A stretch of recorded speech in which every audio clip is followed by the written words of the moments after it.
Businesses, community groups and politicians gathered outside Victoria's Parliament House to voice their dissatisfaction at solar feed-in tariff laws they say will do nothing for jobs or the environment.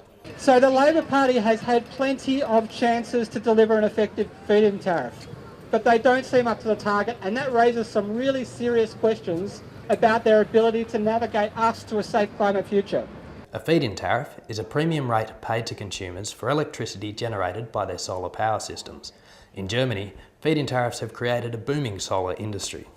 This industry is growing rapidly and has a huge potential to grow more rapidly. In Germany, where they've got a decent feed-in tariff, there's more than 50,000 people employed in the industry.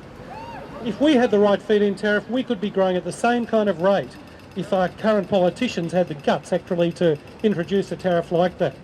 The rally, attended by several hundred people, called on opposition and independent MPs to move amendments to the draft in the Legislative Council. According to the rally's organiser, Environment Victoria, the draft legislation fails to achieve its objectives due to a myriad of flaws. We're here to tell the Labor government that the Victorian community is not duped by their fake version of a feed-in tariff, and to call on the opposition and minor parties to improve the bill in the Parliament, to ensure continued growth of our solar industry and solar panels across Victorian roofs, to encourage new green solar jobs, to make sure we're reducing our greenhouse gas emissions, and to ensure a bright and sunny solar future for this state. Critics say the proposed tariff, which provides limited incentive to invest in solar, demonstrates the government's dependence on heavily polluting coal and failure to grasp the challenges of climate change. Save our solar! Save our solar! This tariff is just ridiculous. It will not increase solar energy in Victoria by any amount. To actually call it a feed-in tariff is ridiculous. You won't get paid for your energy that you generate.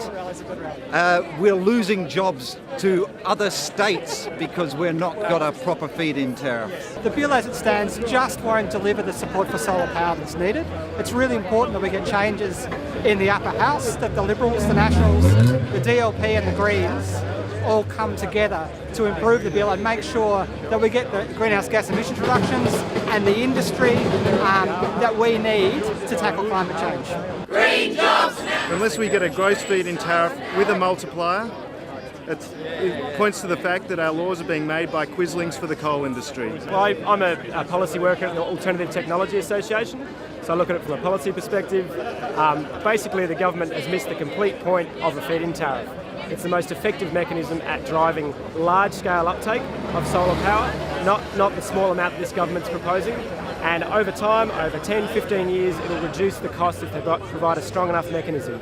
What they're providing here is nowhere near strong enough to deliver the amount of solar power we need and to get those installed costs down over time. So they've completely missed the point of what a feed-in tariff can deliver. And what do we actually need? So what we need is exactly the amendments that our groups are proposing, which is for a stronger scheme, a gross feed-in tariff mechanism which pays people for all of their power they generate, not just what they export back to the grid. And we need more than just residences to be eligible for the scheme. We need community organisations, we need businesses, we need farming enterprises to be eligible for this scheme so we can get a wide take-up of solar power and distributed generation across the state. And at the moment I'm busy trying to get people getting solar panels for their houses, but as soon as the rebate in Canberra finishes in July, and then because our feed-in tariff is so bad, that's it. My job will be done with the solar industry. I'll be moving on to something else. And unfortunately, I'd hate to see my business go out of business by the end of the year, but it could very well happen. I think it would change if we actually had a good feed-in tariff. Victoria's Labor government today postponed debate on the contentious laws, continuing uncertainty for consumers and industry. Save our solar!